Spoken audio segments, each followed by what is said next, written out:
Well, the country's attention will be focused on Washington today for President Obama's second inauguration ceremony. The president will be publicly sworn in at the Capitol, followed by the inaugural parade and presidential balls.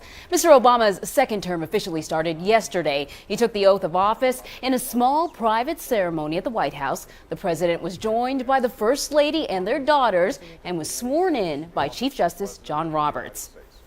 Well, joining us is Donovan Slack, White House reporter for Politico. Good morning, Donovan. Thanks for joining us.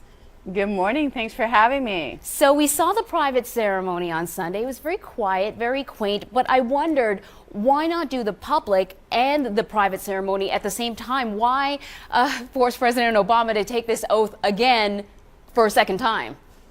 Well, the calendar has thrown him a little loop this year in that January 20th, which is the day under the Constitution when the president needs to be sworn in, is on a Sunday.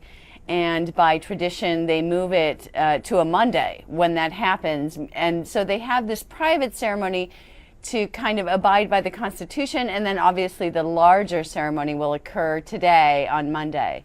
Well, of course, 4 years ago in 2009, there was a record-breaking audience for the president's first inauguration. It was frigid outside, I remember, because I was there. What can we expect for the second one?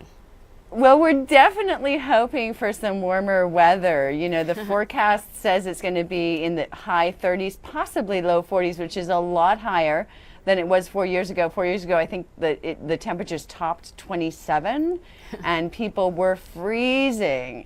So we're hoping for better weather this year. Indeed.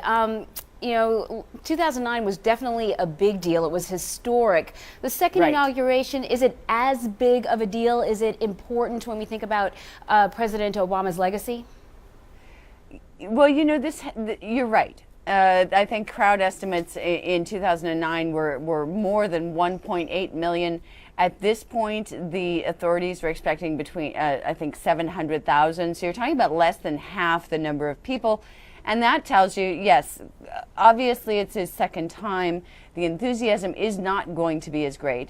But they are still expecting hundreds of thousands of people here. And I think you make an interesting point, which is, okay, so what are we looking at the second time around? And I think what you're going to see is this president is going to lay out some very broad, value-based, a more soaring speech than we've seen from him in the last 4 years. I think he's going to focus on the values of the American people, what he campaigned on, and he's going to look to the American people to help carry him through the next 4 years to what he hopes will be some legislative victories, but we'll have to see if the gridlock in Washington is going to give way for him. Yeah, there's been a lot of speculation about what his speech will entail.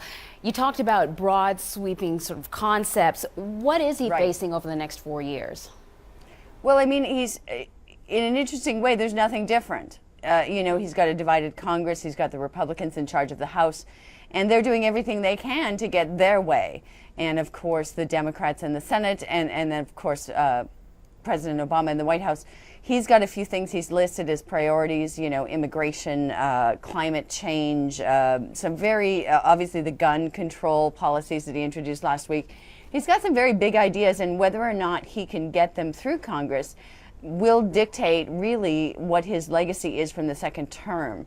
And it remains to be seen if it's going to be that much different from the first term. Obviously, in his first 2 years, he did get through, you know, the health care law. He got through, I think, in 2010, the financial reform. He's got some big legislative victories, but I think they're going to want something else as well. Indeed, you're right. Some big legislative victories, but also a lot of things that he didn't get around to. So we'll see what happens over the next 4 years. Thank you very much, Donovan Slack, White House reporter for Politico. Thanks. Thanks, Anne Marie.